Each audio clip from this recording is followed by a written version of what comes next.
All right, welcome movement specialist to Triplane Function, where we're going to take a muscle, make it relevant to you so that you can see it, so that you can feel it, so you can move it, and so you can teach it. Today, we're going to do the butt. So, once again, take your TheraBand. Don't be lazy. Get your TheraBand. First tie a little loop in the end of it. Whenever you have that done, put it in your left hand, wrap it around your waist, cinch it up tight, put it low, below your iliac crest, below these hip bones right here. Cinch it all the way back behind you until that juncture where it starts to come out is right behind you, is facing directly behind you, and then have it wrap forward and basically put it into your pocket. Steve, go ahead and turn around so that they can see where this attaches. This is a pretty good representation of where this Gluteus Maximus attaches. If you want to talk about where the Gluteus Maximus attaches, the proximal insertion point right here, it's going to be along your ilium, the top part of this right here. It also attaches to your sacrum.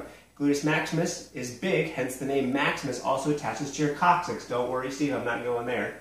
And then also, there's different fascial attachments too. That actually has a little bit of a fascial attachment to your erector spinae, as well as to a little bit of where you have your posterior femur. We know that as now the distal portion of this attaches through the IT band all the way down to your tibia. That's what it stands for, iliotibial band, all the way to your tibia. So this doesn't do a very bad job of representing where this glute max is. Today we're really going to be focusing on glute max. Maybe later we'll be also doing a little bit more of the gluteus minimus and medius as well. So stay tuned for that. So what is the hip actually known for? Go ahead and kick this foot back. Butt is known for extending the hip, just like that. Not only does it extend, it abducts, kick this out to the outside, and also it externally rotates. So if you were to combine all those three motions together, you'd be getting this motion. Is that how you exercise your butt? What is this butt known for? Hey, this butt is known for being strong. It is known for squatting. It is known for Stairmaster. It is known for Jane Fonda. It's known for a lot of things. But does that complete the whole entire story? In Triplane Function, we take a muscle and we have to tell you about all the planes of motion it can go through. So, let's talk about someone that might have a tight butt. Now, Steve might be a tight wad, but he might not have a tight butt. So let's go ahead and show how we can lengthen it in all three planes of motion. So let's take those three planes of motion that we just did with the foot and do the opposite of it. So Steve, let's go ahead and face this way. I want you to be in a relatively flex position. So bring this left foot in front of you. Okay, I want you to be, instead of abduction, I want you to be adduction. Let's go and put your left foot up onto this hearth right here.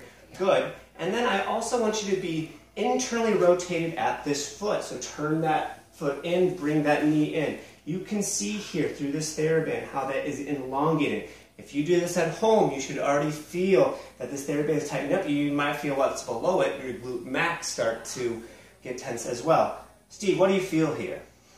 I feel a stretch right on the side, like my femur wants to come out of my butt or something. Perfect, perfect. This is only part of the story. We've only stretched this distal component. What about this proximal component? Let's take this pelvis and move it away from its insertion point down here. So Steve, I want you to take your pelvis. I want you to rotate it here towards the left. Good. If you need to, you can even take this hand and you can even reach over there towards the camera. That's how you get that transverse plane. If you want to get a little bit of frontal plane motion, I want you to lift this hand all the way up and you're going to go out here to the side. So stick that butt out, get it towards the camera. You can see how this is even stretching out even more. If you want to combine that, you keep them right here. And then you can then also hold this right here, Steve, and reach towards the camera with that hand. Then you get a really big butt stretch, and then you can see how he's flexing forward. That's going to round out the last plane, that sagittal plane. Steve, what did this do to your stretch? It increased my stretch, but I also noticed that my right side's very weak. Just to even hold them up. Yes. Absolutely. This is going to be maybe even a little bit of butt balance workout as well. Both butt cheeks work together a lot of times in upright function. So this is where doing this right here, you're going to be feeling this butt in a whole new way. So by manipulating where the foot is through the tibia to move that IT band where we want it to shorten it, to make it to make that butt muscle lengthen up, to take the proximal portion and also take up that slack to lengthen it. This is how you can get a really tight butt to stretch very well. Stay tuned for future videos on how we're going to teach how you can even get it stronger in all three planes of motion, and not just doing your Jane Fondas and not just doing your straightforward, boring squats. Thank you once again for coming to Triplane Function. See you next time.